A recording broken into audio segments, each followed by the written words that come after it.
The film begins with a man riding a motorcycle through the roads of Eastern Europe. His name is Moro, and he is affiliated with an ancient church. Soon after, he meets a man named Benedict, the leader of the place, who tells him about a boy who is about to enter the fortress. Benedict assures him that the boy will be safe there, but Moro says he only wants a refuge to protect the child from the devil, and that the ghost rider must take him there.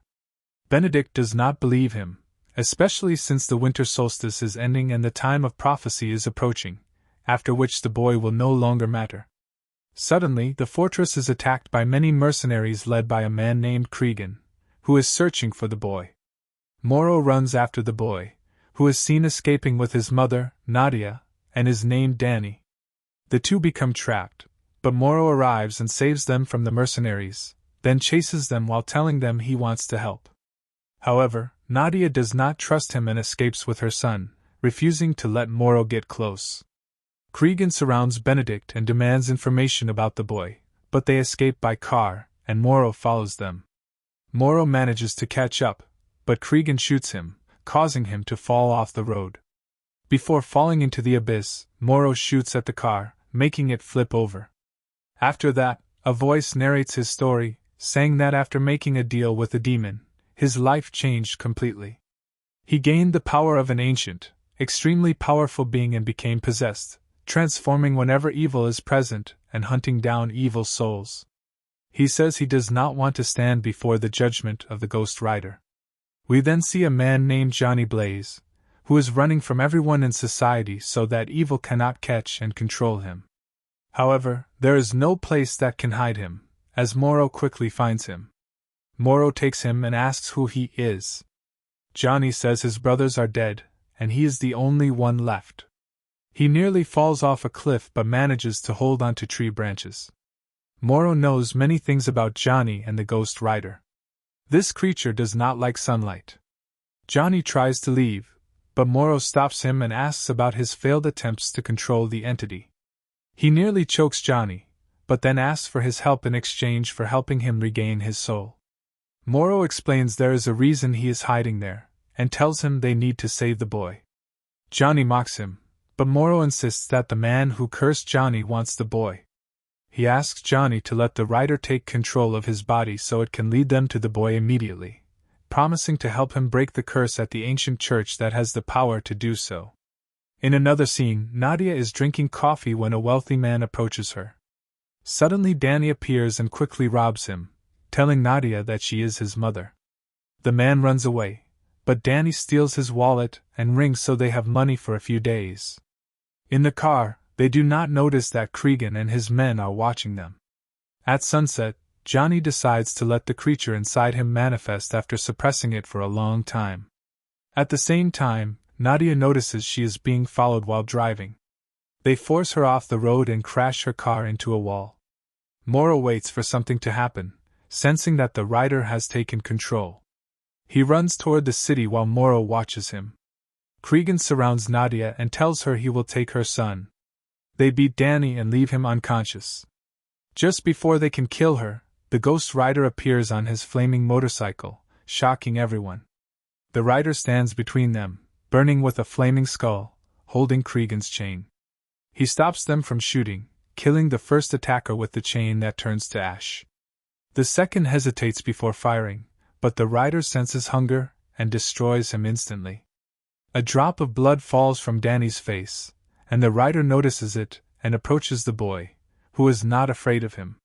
Cregan and his men throw grenades at the rider and set his vehicle on fire, then flee the scene, leaving Nadia and the rider behind. The next morning, Johnny wakes up in a hospital. He takes medication and leaves the room before the police can question him about what happened the night before.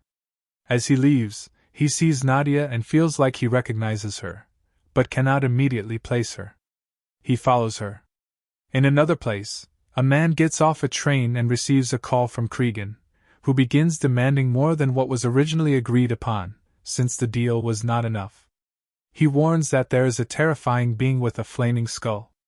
The man, known as Mephisto, understands exactly who he is referring to and asks to speak with Danny. After whispering in another language, Danny screams and collapses. Mephisto tells Cregan that he has placed something in the boy's body, a kind of defense, and that the rider will not be able to track him anymore. However, Cregan is still in danger, and he says he must continue hiding. In the hospital parking lot, Johnny watches Nadia trying to steal a car while noticing she is being tracked. She escapes from them. She tells Johnny that if he does not bring the boy, she will die forever. She asks if he can still track him, and Johnny says no. However, he notices she seems to know more than she is saying, but she remains silent and leaves. Johnny decides to go with her. Inside the car, she explains that after failing her job with Cregan, she jumped from the third floor of a building to escape, but was badly injured. Then Mephisto appeared to her and made a deal: she would bring him the boy, and the boy would be marked by evil. Johnny understands and decides to work with her. She takes him to her friend who runs an underground fight club. Johnny explains that the devil has power over the earth at night, and gains strength through emissaries and deals made with people. Meanwhile, Cregan takes Danny while he is driving and causes the car to lose control. The car crashes into a road barrier. He gets out of the car and starts running. After a short while, Cregan and his men also get out and begin chasing him. The boy falls into a hole in front of them and injures his leg, making him unable to run. Cregan catches up to him and corners him, acting almost like he's lost his mind. Nearby, another man watches and asks what they are doing there. When Cregan sees a car with them, he takes it and drives toward the location they were heading to. Inside the car, Johnny begins experiencing hallucinations from the creature inside him, which is trying to break out by any means. He tells Nadia that once they reach the place, the rider will appear. The rider has no awareness except hunger, and at that moment he will see Cregan or any of his men as targets. Nadia says she is not afraid, but Johnny warns her that she should be, because she won't be able to face the ghost rider. When they arrive at the wrestling arena, they meet Nadia's friend, who helps them enter without being noticed. She talks to a criminal there, which is a very bad idea, because the creature inside Johnny can sense all the evil he has done in his life and tries to come out to consume his soul. Nadia is shocked, and Johnny demands answers about what will trigger the rider's emergence.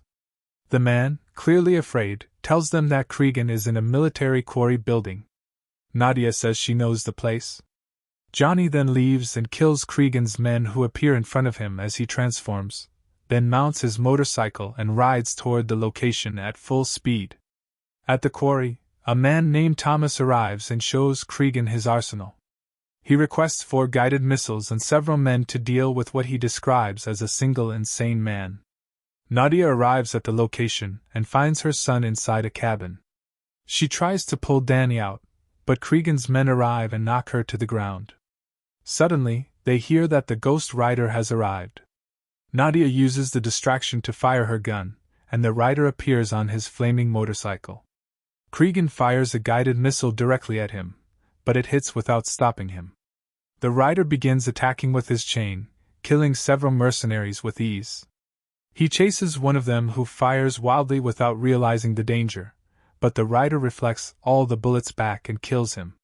Cregan launches another missile, but this time the rider transforms, becoming faster and more destructive. He rides a massive mining machine and turns it into a burning weapon, launching a devastating attack that wipes out most of the mercenaries. Cregan survives and finds Nadia taking her son, but the rider catches him with his chain and almost kills him. However, he stops when he senses Danny. He decides to focus on the boy and leaves Cregan alive. Danny looks at the rider without fear and asks him to leave his mother alone. Strangely, the rider listens to him. He approaches Danny, who shows no fear at all. The boy somehow influences him, and the rider's flames begin to fade until Johnny regains control. The next morning, Johnny is at a diner with Danny, preparing breakfast for him, while Nadia fills the car with gas. She is shocked to see Danny's injuries healed. She asks where they are going, and Johnny tells her about Moro, saying they will meet him on the road. He explains that the danger will pass soon, and then the boy will be able to reach a sacred, safe place. At the site of destruction left by the rider, Mephisto appears and finds Cregan half dead under the rubble after his failed deal. Mephisto restores his power by placing a hand on his chest and pulling him back to life, turning him into a new servant of evil with white hair and burned skin, now filled with dark power. On the road, Johnny and Danny talk in a truck when Morrow joins them later on the journey. After that, they travel to a region filled with hills and caves, where Morrow brings them to a church leader named Methodius. Johnny decides to go with Morrow in search of answers and to get rid of the evil inside him. He asks about the creature, and Morrow explains that its name is Xeris, a being created from darkness in the earliest days of existence. It was originally an angel sent to protect humans, but it was betrayed and dragged into hell, where it became a vengeful spirit that punishes sinners. Johnny asks if there is still any justice left in it, and Morrow says it might be possible, but it is very difficult. A ritual begins to free Johnny from Mephisto's contract, during which Johnny admits he made the deal out of greed and fear of losing his father. After the ritual, Johnny enters a cave and is trapped inside a blinding light. The writer mocks what is happening. Moments later, Johnny wakes up and feels that something inside him has changed, as if the darkness is gone. He leaves happily and tells Morrow that it worked, but when he exits the cave, he finds that no one is there. Suddenly, he hears screams and a call for help from Nadia inside the cave. He rushes back inside and senses that something is wrong with Danny and Nadia, who are being restrained by the monks. Methodius tells them that there is an evil force in the boy's life and that they need to get rid of it. Johnny is also immobilized and cannot do anything. Methodius then locks them all in prison. After that, he takes Danny to sacrifice him, but at the moment he raises the sword over him, he senses the presence of evil. It turns out to be Cregan, who suddenly appears and attacks, killing all the men, including Methodius, and turning them into stone. Johnny and Nadia manage to escape from the prison, but they cannot find Danny. Johnny asks Morrow what Mephisto wants with the boy. Morrow explains that the boy must be 13 years old on the final day of the winter solstice, when the planets align, for the ritual to take place. Mephisto's plan is to transfer his essence into the boy's body, since the contract with Nadia gave him rights over her son. She placed his stored power inside the boy, and when the time comes, Mephisto will fully possess Danny's body, leaving no trace of the boy's soul. Everyone worries about what will happen to Danny. Even without the power of Xeris, Johnny decides to chase after Morrow, who believes the destination is a city called Ozak, known as the furthest point from goodness. They arm themselves in preparation to fight evil. Meanwhile, Cregan arrives at the location in Turkey, where Mephisto welcomes his servant along with the prophesied child. Danny shows no fear of the entity. The ritual begins. Mephisto tells Danny that in a human body he cannot use his full power, but since Danny is half human, he can withstand it, and use part of it, enough to possibly stop the Ghost Rider. Mephisto then uses a sedative to knock Danny unconscious until the ritual. Johnny, Nadia, and Morrow watch the location and discover that many powerful political figures are serving the devil. Morrow explains that if the ritual is completed, Mephisto will become the king of the new world, and darkness will cover the earth. At sunset, Mephisto takes Danny to the ritual arena. Nadia fights off several mercenaries while Johnny and Morrow enter the site. Morrow tells Johnny to take the boy and run. Johnny rushes in and senses that the ritual is already affecting Danny. Inside, Danny wakes up and notices the intruders. Johnny attacks Mephisto from behind but is struck down.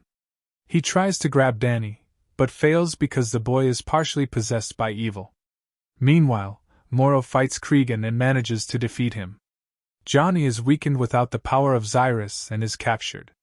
Cregan prepares to torture him slowly, but Danny approaches Johnny and tells him he can be better than this and use his power for good. Johnny confirms their connection with Mephisto's power. Danny restores Xeris's power to Johnny's body. Flames of justice erupt through Johnny's mouth as he transforms. Mephisto becomes furious at what he sees. Johnny fully transforms into the Ghost Rider, and even his motorcycle turns into fire. Mephisto grabs Danny and tries to escape, but the Ghost Rider destroys all enemies in his path. He chases Mephisto on his flaming motorcycle. During the pursuit, the Ghost Rider uses his chain, causing Mephisto to lose control and crash repeatedly. The Ghost Rider gets off his bike and approaches Mephisto, holding him and overpowering him with the power of the angel Xyrus. Mephisto says this was the worst deal he has ever made, but the rider ignores him and throws him into the air with his chain. Johnny then returns to Nadia, who is crying for her son. He turns back into his human form while holding Danny. He begins to feel the presence of Xyrus's power returning within him. His hand is covered in blue flames, which feels strange but comforting. He touches Danny's face, and life returns to the boy. In the end, they all survive and feel victorious. On his new journey, Johnny Blaze transforms again into the Ghost Rider, this time with blue flames, marking the end of the film. Thanks for watching. Don't forget that your opinion matters to us, so make sure to leave your thoughts in the comments and subscribe to the channel.